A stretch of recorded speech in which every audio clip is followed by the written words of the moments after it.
Pemerintah kembali membuat gebrakan yang menimbulkan pro kontra. Kali ini giliran para pedagang online yang menjadi sasaran kebijakan pajak terbaru. Shopee, Tokopedia, Lazada, TikTok Shop, hingga e-commerce lainnya. Semua kini diwajibkan secara otomatis memungut dan menyetor pajak dari penjual di dalam platform mereka. Tapi, benarkah ini solusi adil untuk penerimaan negara? Ataukah justru menciptakan tekanan baru bagi para pelaku usaha kecil dan menengah? Dan mari kita bahas lengkapnya.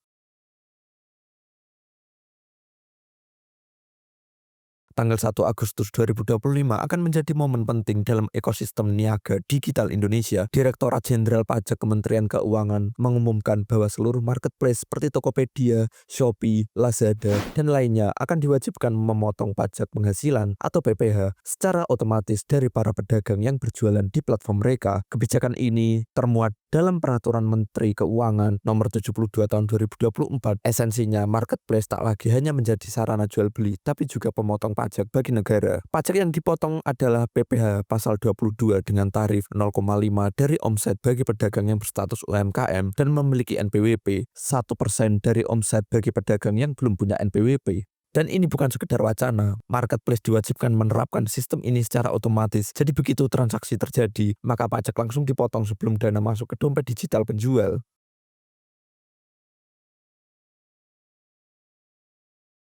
Tidak semua pedagang langsung terkena dampak. Pemerintah mengklasifikasikan siapa saja yang dikenakan pungutan otomatis ini. Kriterianya meliputi penjual individu atau badan usaha yang berjualan lewat e-commerce, mempunyai omset tahunan hingga 500 juta atau masih dalam batas UMKM, sudah memiliki NPWP atau tidak memiliki NPWP sama sekali, tetap kena, hanya beda tarif.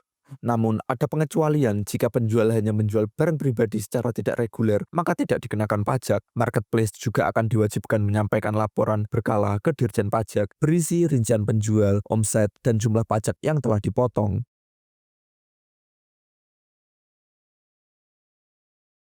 Kabar ini langsung menyebar luas di berbagai komunitas pedagang online. Banyak dari mereka mengaku kaget, panik, bahkan frustasi. Di berbagai grup dan forum e-commerce muncul kekhawatiran bahwa penghasilan yang sudah minim akan makin tergerus oleh pajak. Lebih ekstrim lagi, penjual yang belum punya NPWP akan dipotong 1%. Bagi mereka, ini seperti hukuman atau ketidaktahuan administratif, bukan karena mereka menghindari pajak.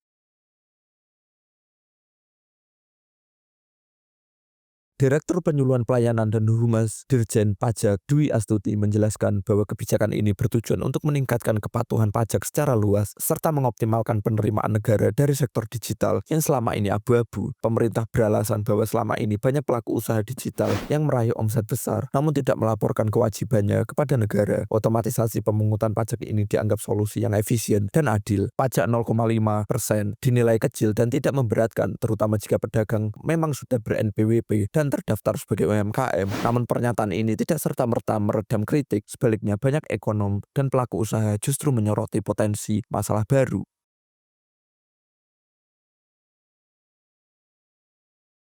Banyak ekonom yang menyoroti fenomena ini. Banyak yang beranggapan bahwa pendekatan ini terlalu menyederhanakan masalah ekonomi digital. Pungutan pajak seharusnya berbasis pada profit, bukan omset. Memungut 0,5% dari omset tanpa mempertimbangkan biaya operasional pedagang bisa membuat pelaku usaha kecil merugi atau bahkan gulung tikar. Contohnya, penjual gadget yang omsetnya besar tapi margin keuntungannya tipis. Jika dipaksa membayar pajak dari omset, bisa jadi mereka justru mengalami kerugian bersih. Selain itu juga, minimnya sosialisasi kebijakan ini, banyak UMKM yang belum tahu mekanisme PPh 22, apalagi soal NPWP. Implementasi otomatis bisa menciptakan shock di kalangan pedagang kecil.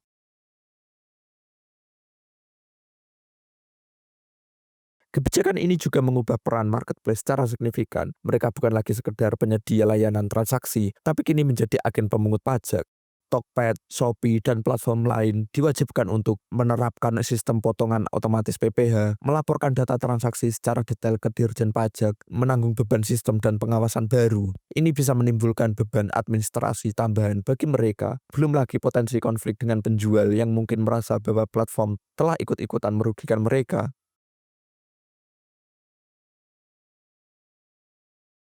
Ketika pajak dipungut otomatis, maka insentif untuk berpindah platform atau melakukan transaksi di luar sistem menjadi tinggi. Dan diprediksi akan muncul tren pindah ke Instagram Shop, WhatsApp, atau Telegram untuk menghindari potongan. Transaksi offline yang disamarkan sebagai COD atau cash on delivery. Penjual fiktif yang menggunakan akun berbeda untuk menghindari akumulasi omset. Hal ini bisa berujung pada kebocoran penerimaan negara serta membuat kebijakan ini justru kontraproduktif.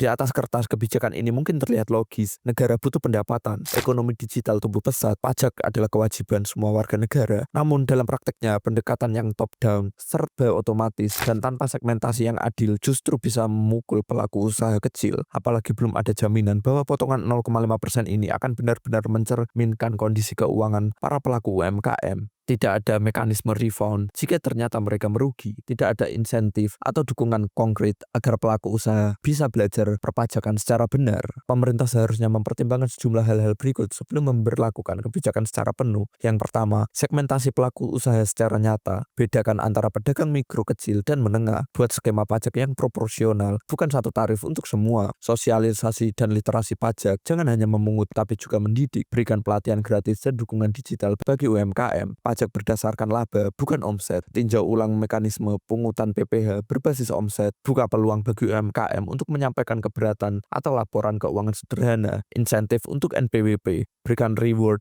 bagi pedagang yang membuat NPWP, bukan hanya menghukum yang belum punya. Audit marketplace juga perlu transparan. Pemerintah harus memastikan bahwa platform tidak menyalahgunakan data atau sistem potong otomatis ini. Negara memang punya hak atas pajak, tapi negara juga punya kewajiban untuk melindungi warganya, khususnya yang paling rentan. Dalam dunia digital yang serba cepat, kebijakan yang tergesa bisa lebih melukai daripada membantu. Pedagang kecil bukanlah musuh negara, mereka adalah tulang punggung ekonomi. Maka jangan biarkan mereka roboh di tengah semangat mengejar penerimaan. Dan bagaimana pendapat kalian tentang fenomena ini? Tulis di kolom komentar. Jangan lupa untuk like dan subscribe, dan sampai jumpa.